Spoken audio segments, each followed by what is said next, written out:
Kind of. The story is that my parents tell me this, so I don't really know. I don't remember it, but my brother had one named Doi Doi and Javi. He's my younger brother. A pair of imaginary friends. And my parents think that I made up mine to fit in with him. So I told them mine was red light, green light, but mine sounds a lot like I was taking the rhythm and the fact that there was two from him, and looking around and red light, green light. That's what it feels like that to me. But I was 4 years old, so no one remembers. Really, all I remember from that age is falling down the stairs, accidents.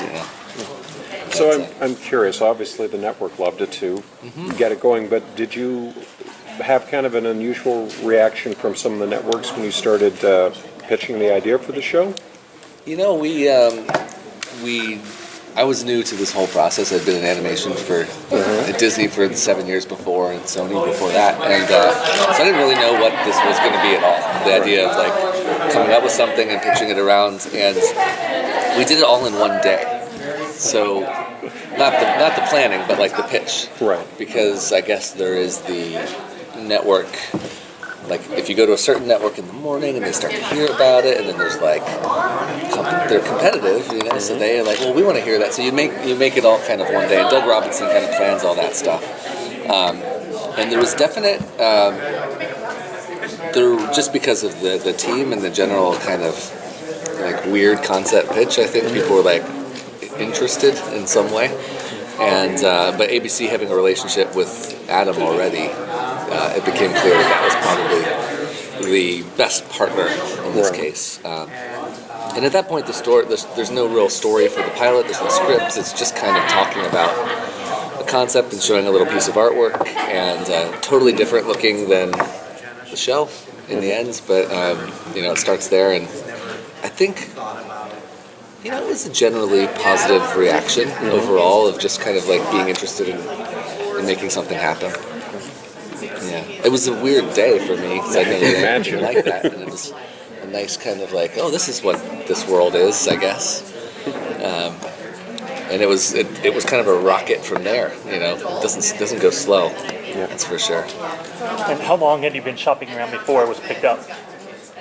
Hours. Oh, okay. It was literally that day, pilot order. And we maybe heard about that night, Okay. Basically, you go through all that stuff, and then lots of phone calls are made, and Doug Robinson is on the phone the whole day trying to figure it out with the Sony TV people and who the partners are going to be, and they're kind of shaping what it's going to be. All of our negotiating and deal making was done before that, so we already kind of know what we'd do if it happens, and there you go, and yeah.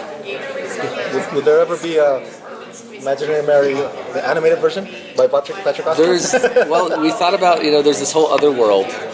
She goes somewhere for all this time. Of course. Right? And lots of other characters could possibly have other people that they see, so the world can build, and they can have their little side stories and stuff. So we have talked about that a little bit. And I think with the right, if we're able to make a few more, we start to dig into the weirdness of it. It's this first little season arc goes. You start to into a little bit. We get some impression that this could go into wacky places. And then we'll see. If people like it, then maybe we'll make something like that. But I think there is the idea. We have thought about what would Steven see as a kid? What would all of the current kids see? Is there a way to bring all that into reality? And it becomes a feasibility thing at a certain point. We just got to see if we can make it on time, because it's tough to make animation this fast. I'm pretty proud that Zoic was able to produce really high quality acting on a TV schedule, and we didn't make this in any different way than they're used to making the Goldbergs, except for just the post is longer. And only double. It's not a crazy amount longer. 6 weeks instead of 3 to do the editorial process. So I think it looks pretty great for that amount of time, especially, and basically put all of our time and money into the acting of the character to make sure that performance was fun. Thank you, sir. Yeah. Thank you. Yeah, thank you. My bag. Yeah, next one. So I asked Patrick what I'm going to ask you now. Did you grow up with an imaginary friend? And what were they? I did not. So that's not a great answer to your question. But I did not. Saw the movie Drop Dead Fred and a couple other things, but I did not have an imaginary friend. I had a friend who had an imaginary donkey Well, there you go. for a long time, and then his older brother flushed him down the toilet. It was sort of traumatic, I recall. But it was those kinds of things that struck a chord with all of us, that it's just something that a lot of people have. If they didn't have an imaginary friend themselves, they know someone who did, and so... But more importantly, we all have that inner voice, those moments of doubt, that dialogue that we have ongoing with each other, just in our own heads, and that's really, at the end of the day, what Mary is. So, it may not be in the character form, but we all have those moments where, like, what the fuck am I doing? So I'm curious, was there any debate or back and forth at the studio between Mary either being essentially a person in a costume versus animated? No, there never was, because this all started with a general. I had seen Patrick's short film Feast, and Patrick being an animator, we just had a general meeting as I have with people, and I said, do you have any ideas for television? And he said, I always wanted to do a show about an imaginary friend. So given that was the genesis of it, it was never a question, because Patrick's background is entirely in animation. And then when Adam Goldberg and David came in, it sort of all took shape from there. Yep, go ahead. I don't have anything right now. I have a question. I'm a big fan of Rachel Dratch. So wait. Yeah, so talk about the process of choosing her as the right voice for Well, it was, I think the hardest part was finding the actress who could voice Mary and bring it to life in a whole new way. Yeah. And we listened to, once you put out a casting call, this basically says, hey, you could play it and you could come in and do sort of to an ADR room and work sort of like half a day a week for a whole episode fee. We got so many submissions from all sorts of actresses who normally you'd have to really chase after. And so we listened to hundreds. And blindly listened to them. Yeah. We really, we made an offer to a couple people, and actually, without naming names, hired one or two people. And then when you did it, you looked at it and you went, it just doesn't work. Not that they weren't great actors, the voices just didn't work. And so then we said, okay, we're not going to go with names anymore. We're just going to listen to people's voices blindly. And normally the way you do this, and it's making Patrick a little crazy, is that you record it before you actually shoot it. And we did it the opposite, meaning they had to animate TV schedule. Yeah. So we kind of did it backwards, but it was the last piece of the puzzle to come together, and then when we heard it was like, whoever that is, that's the person. And there wasn't even anyone close. There was no debate. Once we heard Rachel, we knew she was it. And sure enough, she made it. She really brought it to life in a way that nobody else could. And I met her once. Sort of. A little bit of an exaggeration, but not much of one. She records in New York, and we're in LA. Yeah. Patrick said to us that maybe down the road you'll also present Ben's imaginary friend, or present other characters in such a case. We've talked about a lot of different scenarios of what you do this. Does the kid have an imaginary friend? Can the kid see Mary? I mean, I think that when if we're lucky enough to go season 2, that David and the writers will spend a lot of time, we all will, and just sort of figure out, okay, is there a world to expand? How do you expand the world? What's the world that we're going to expand into?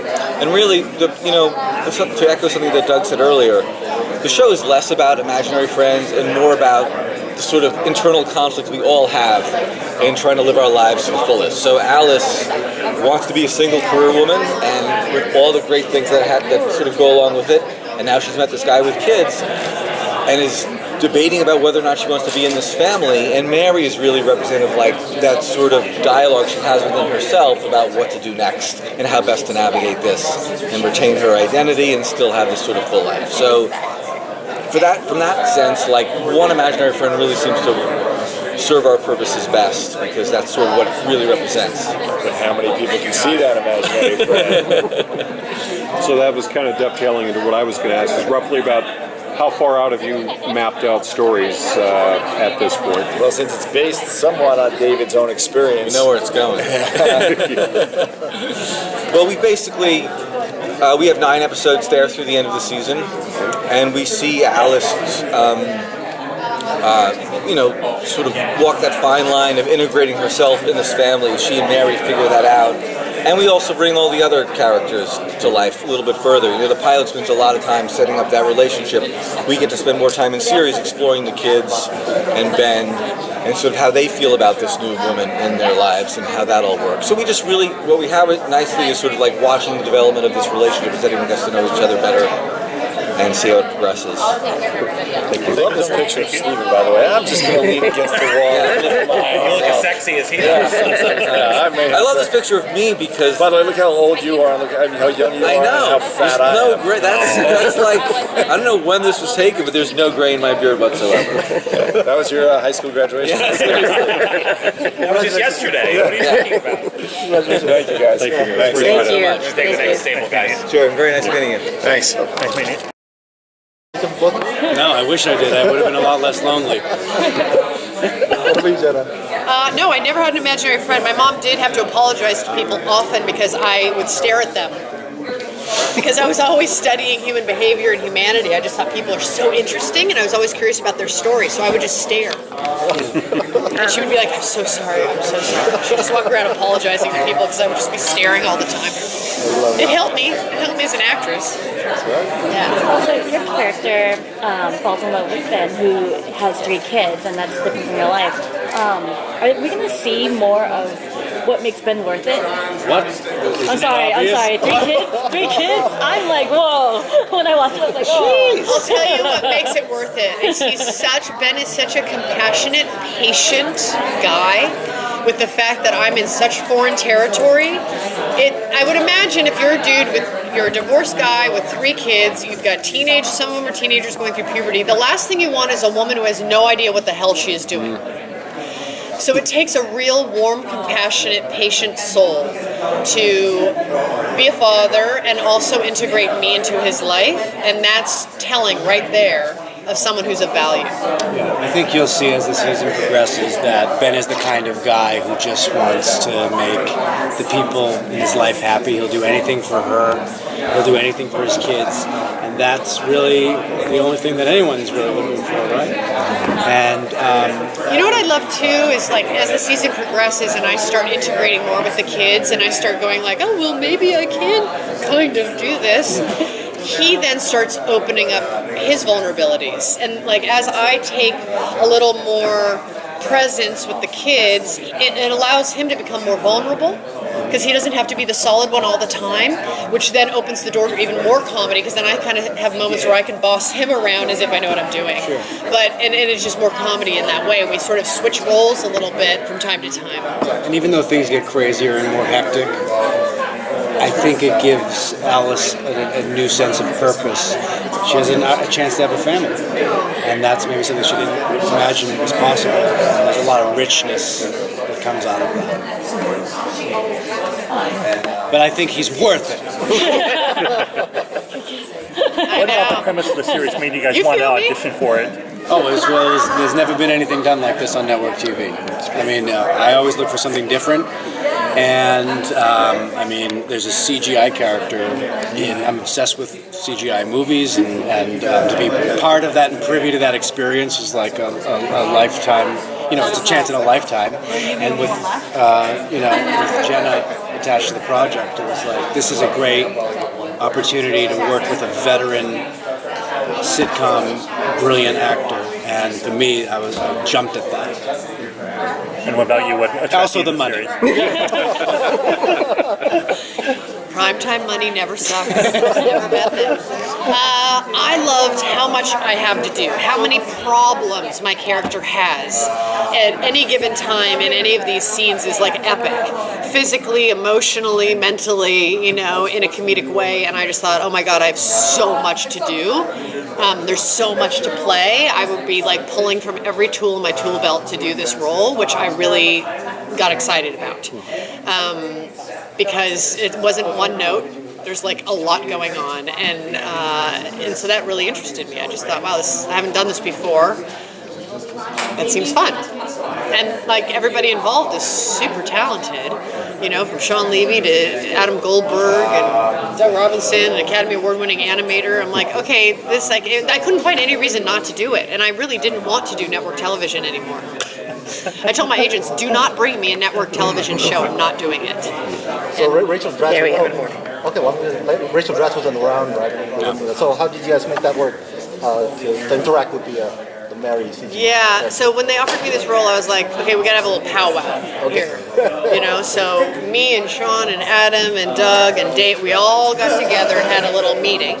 I said, if I'm gonna do this, I can't just have like the random script supervisor person reading Mary's lines flatly, because I already have something that doesn't exist, and I can't have a zero performance on top of it from a co-star, you know, even if it's an animated character. So, and then also, I said, I'm going to need this. We will get you a comedic actress to be on set in Vancouver to do Mary's lines with you, because Rachel records all her stuff way after the fact.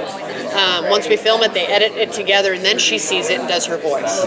So, and they're going to have a life-size puppet, a puppeteer, and the actress. And I said, okay. I said, now here's the other thing. Like, I'm in Vancouver, and there's always a learning curve with any new project. So, as we're figuring out something that's never been done in primetime television, and the entire writer's room is in Los Angeles, and we're up in Vancouver, what happens as what if I have a question about a scene?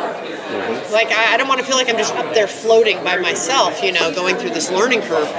And so they're like, no, we'll have two writers on set at all times that are going to rotate, so that there's always someone who's been in the writer's room who kind of knows what's happening creatively to answer your questions. And they also had a live feed from set into the writer's room in Los Angeles, so they could see how a scene was playing, and we could powwow and bounce ideas off if needed, which actually we didn't have to use very often because they really were on top of it. And Doug Robinson's a great producer. Sean Levy was all over it, and I just felt really supported. So that was helpful because I didn't want to be floundering. Okay, we got to start walking to the page. Thank you. Thank you.